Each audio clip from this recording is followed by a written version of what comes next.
शुरुआत जो की थी प्रिगोजिन और दिमित्री उत्किन ने किया था। इसका मुख्यालय जो है वो सेंट पीटर्सबर्ग में है। सेंट पीटर्सबर्ग में इसका मुख्यालय और इसकी सेना बहुत जगह फैली हुई है। ये रिक्रूटमेंट भी अपनी सेना में करते रहते हैं।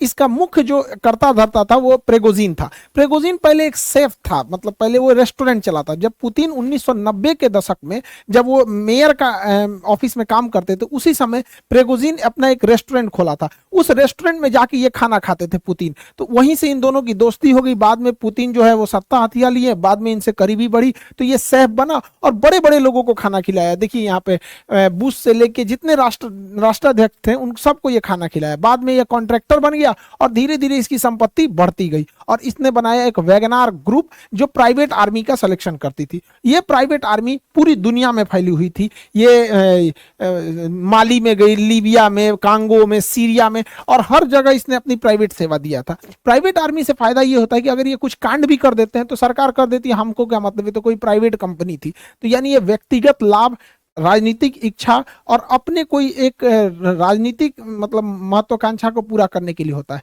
क्योंकि आर्मी के ऊपर अगर कोई एक्शन होता है, आर्मी कुछ करती है तो सीधे वो सरकार के ऊपर बात आती है। तो ये प्राइवेट आर्मी वहां ये काम को कर देते थे और सरकार सीधे सीधे बच जाती थी। ये वैगनार ग्रुप इसमें बहुत खतरनाक लड़ाके शामिल होते हैं। विगत इधर सालों में, यहाँ हालिया महीनों में देखेंगे तो इसमें गोरखा, नेपाल से गोरखाओं भी वहां जाने लगे हैं इसमें शामिल करने के लिए। यहाँ पे प्रिगोजिन ने बहुत बड़े मात्रा में जेल से कैदियों को निकालकर और अपने इस वैगनार ग्रुप में शामिल करने का प्रयास किया था। आप सोचिए, जेल में कोई अच्छा आदमी तो जाता नहीं है, खतरनाक लोग पहुंचते हैं, उसको ले आके ये वैगनार ग्रुप में शामिल कर दिया। तो आप अंदाजा लगाइए वैगनार ग्रुप कितना ही ज्यादा खतरनाक था।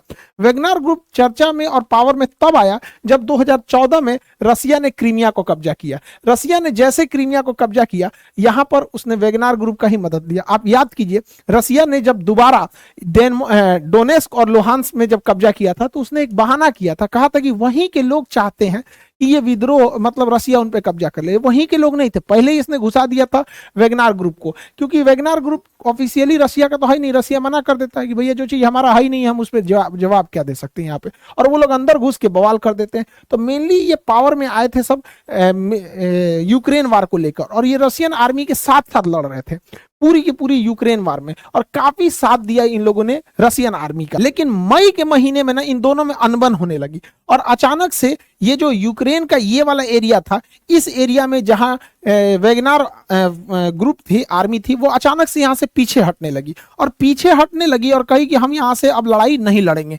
ये खेरसन वगैरह से पीछे हटने लगी थी, यहाँ पे बहुत ज़ेपोरिजिया वगैरह से ये पीछे हटने लगे थे सब। और अल्टीमेटली क्या हुआ, 20-21 जून के बीच में ये लोगों ने बहुत खतरनाक रूप ले लिया और पीछे हटते हटते ये यूक्रेन छोड़ के और रसिया के शहर रोस्टोव पे कब्जा कर लिया। अब रसिया का शहर रोस्टोव इसलिए जरूरी है कि पूरी यूक्रेन लड़ाई में इस साइड का जितना कमांड सेंटर और लॉजिस्टिक सेंटर है वो रोस्टोव ही है, यहीं से सारा सामान जाता है। इन लोगों ने रोस्टोव शहर को कब्जा कर लिया और यहाँ एक हाईवे है, M4 हाईवे। ये हाईवे सीधे मॉस्को तक जाता है। मॉस्को यहाँ से 1000 किलोमीटर है, 1000 किलोमीटर है रोस्टोव से मॉस्को। ये लोग मॉस्को मार्च निकाल दिए और प्रिगोजिन जो है इसका अध्यक्ष, उसने कह दिया कि बहुत जल्दी हम रसिया को एक नया नेतृत्व प्रदान करेंगे, मतलब तख्ता पलट समझौता करा देता है। प्रिगोजिन यहाँ से बेलारूस चले जाते हैं और यहाँ से वो आदेश देते हैं कि यहाँ से उनकी सेना अब लौट जाएगी। अब यहाँ से वैगनार ग्रुप जैसे आई थी, वैगनार ग्रुप यहाँ से फिर से उसी तरह से वापस लौट गई यूक्रेन के रास्ते। लेकिन पुतिन इस पर पूरी तरह से भड़क चुके हैं।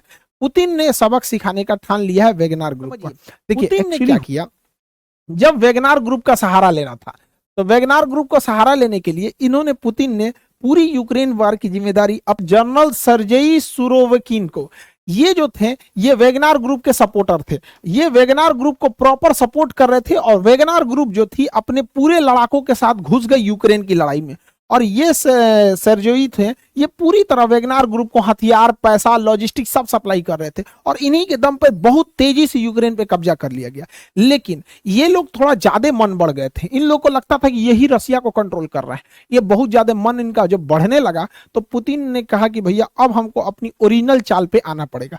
इसने क्या किया, सर्जेई को पद से हटा दिया और सेनापति बना दिया। अगला जनरल जो नियुक्त कर दिया, जिसके कंट्रोल में पूरी यूक्रेन वार होनी थी, वो बना दिया वेलेरी जेरासिनोव सेनापति। अब भैया ये ठहरा इसके खिलाफ, इनके खिलाफ। इसने क्या किया, इनको पैसा देना रोक दिया, इन्हें लॉजिस्टिक सप्लाई देना रोक दिया, हथियार देना रोक दिया, खाना पीना सप्लाई रोक दिया। अब ये भैया ये भड़क गया, ये बोला भैया तुम तो बहुत अच्छा थे, ये इन दोनों में पहले से खुन्नस चलता है भैया यहाँ पे, इसने चढ़ा दिया इसको कि एक काम करो तुम पुतिन के खिलाफ ही बगावत कर दो। पुतिन का तो यही चाल था भैया कि पहले तुम ही को हम आगे बढ़ाएंगे और तुमसे हम जीतेंगे, कूचाएगा तुम तभी मेरा ही फायदा, कूच देगा यूक्रेन को तभी मेरा फायदा।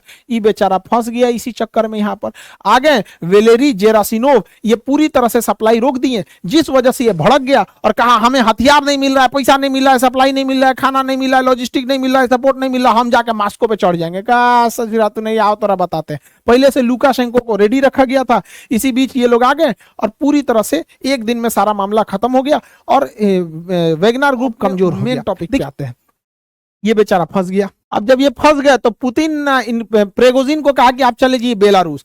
बेलारूस पुतिन का एकदम समझिए सेकंड हाउस कहा जाता है पुतिन को, और यहां पुतिन भेज दिया किनको, इनको प्रिगोजिन को, और कह दिया गया कि आपकी सेना का मर्जर कर दिया जाएगा। अब जितने भी वेगनार ग्रुप की सेना है उन सेना का मर्जर कर दिया जाएगा रसिया में। रसिया में एक अलग बटालियन बना दी जाएगी, वेगनार ग्रुप का अलग बटालियन, उसका कमांड रसिया ही देखेगा, सब कुछ देखेगा यहाँ पर, और इनको ना बेलारूस में रख दिया गया है। इस देखिए ध्यान से, तो ये इनको बेलारूस भेज दिया गया इनकी पूरी सेना में। अब क्या किया गया है, अब कमांड दिया गया चेचन लड़ाके जो यहाँ पे रमजान कादिरोव को।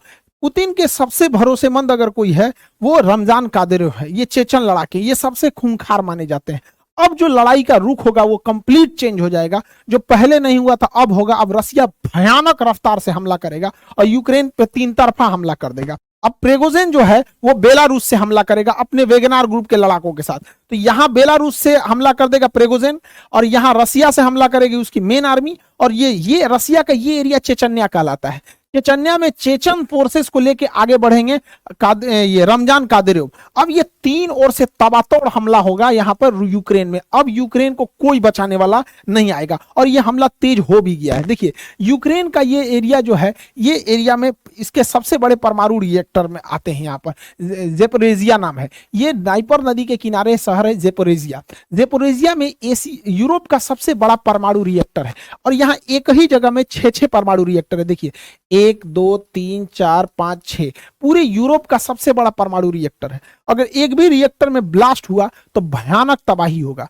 ऐसे ही तबाही यूक्रेन एक बार देख चुका है। 1986 में इसका एक शहर था जिसका नाम है चेर्नोजेम। चेर्नोजेम में 1986 में एक रिएक्टर में ब्लास्ट हो गया था, केवल एक रिएक्टर में ब्लास्ट हुआ था, और वो रिएक्टर इससे छोटा था।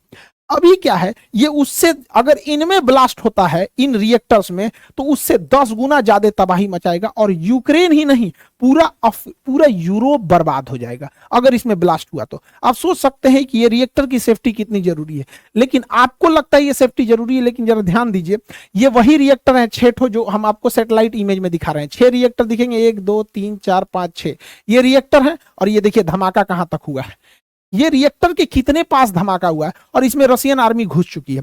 रशियन आर्मी घुस चुकी है। 1 साल से जेपोरेजिया पे रशियन आर्मी का कब्जा है। यूक्रेन की आर्मी इस पे कब्जा कर ही नहीं पा रही थी, कितनों कोशिश की नहीं कब्जा कर पाई, लेकिन अचानक से यहां से भागने लगी रशियन आर्मी। रशियन आर्मी इसको खाली करके जाने लगी, उसको आदेश आया तुम खाली करो, जेपोरेजिया खाली करके वापस आओ।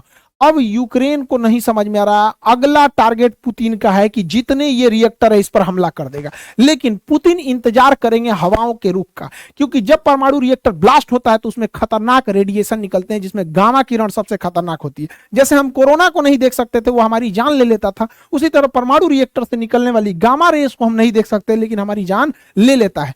अब अगर हवाओं का रुख इस पे डिपेंड करेगा, अगर हवाओं का रुख इस साइड में है तो पूरे यूरोप को तबाही होगी, और हवाओं का रुख इस साइड है तो अगर इसमें ब्लास्ट किया गया तो उल्टा रूस को तबाही होगी। अब यहां से रूस ने अपनी सेना को वापस बुला लिया है। जिस दिन हवाओं का रुख इधर होगा, मौसम विभाग बता देगी कि अगले 4 दिन 5 दिन तक हवाएं इधर चलेगी, विस्फोट करके जेपोरेजिया को उड़ा देगा। और इससे पहले जेपोरेजिया को काम तमाम कर दिया गया, क्योंकि जेपोरेजिया जो परमाणु रिएक्टर है इसके पास ये बहुत बड़ा जलाशय है जो इसको कूलिंग के लिए काम आता है, ठंडा करने के लिए। पुतिन ने इसका पानी सुखा दिया, कैसे, इसने बांधवे तोड़ दिया। यहाँ पे ये रिएक्टर हो गया, ये रिएक्टर यहाँ पे ये रिजर्वायर है, रिजर्वायर का बांध तोड़ दिया। बांध तोड़ने से पूरा पानी गिर गया। नोवा खाको का ये बांध का नाम था। नोवा बांध तोड़ देने से ये पूरा पानी निकल गया, यहाँ पानी ही नहीं है। अब दुनिया का कोई इंजीनियर अब इसे स्टार्ट नहीं कर सकता है, लेकिन इसमें पड़ा ईंधन में अगर ब्लास्ट हुआ तो चेर्नोजियम ब्लास्ट से 10 गुना ज्यादा खतरनाक साबित होगा ये। रूस ने यूक्रेन के जितने ठिकाने थे उसके उड़ाना चालू कर दिया। यूक्रेन के लगभग 9 से 10 जनरल रैंक के अधिकारियों को मार दिया, लगभग 100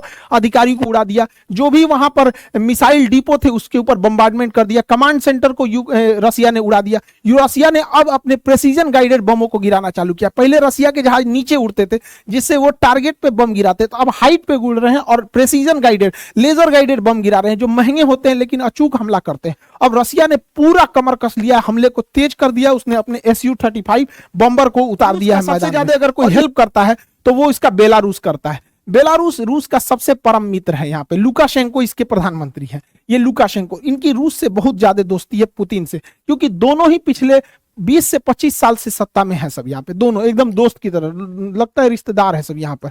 अब इसमें ऐसा रीजन क्या है, क्योंकि पुतिन का हर मामले में लुकाशेंको हेल्प करते हैं और पुतिन भी इनका हेल्प करता है। दोनों एक दूसरे को सत्ता में रखे हुए हैं तो दोनों को एक दूसरे की ज्यादा जरूरत है। अब कुछ लोगों का कहना है कि इस विद्रोह के बाद पुतिन कमजोर हो गए हैं। कोई कमजोर नहीं हुए, उल्टे पुतिन शक्तिशाली हुए, क्योंकि 2016 में तुर्की में भी सेना ने तख्ता पलट की कोशिश किया था लेकिन जनता ने उस तख्ता पलट को विफल कर दिया और तैयबुल अर्दोगान 2018 के चुनाव में भारी मतों से जीत गए।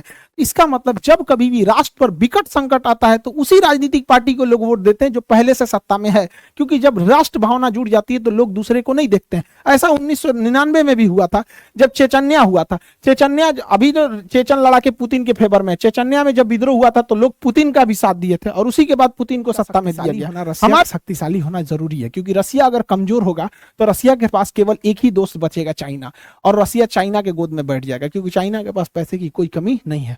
और चाइना पे रसिया गया तो दिक्कत है, क्योंकि हमारे इंडियंस का 70% हथियार जो है वो रसिया से है। हमारी पूरी डिफेंस इंडस्ट्री रसिया पे, इसलिए रसिया का शक्तिशाली होना जरूरी है, वरना वो चाइना के गोद में बैठ जाएगा। और चाइना के गोद में पहले से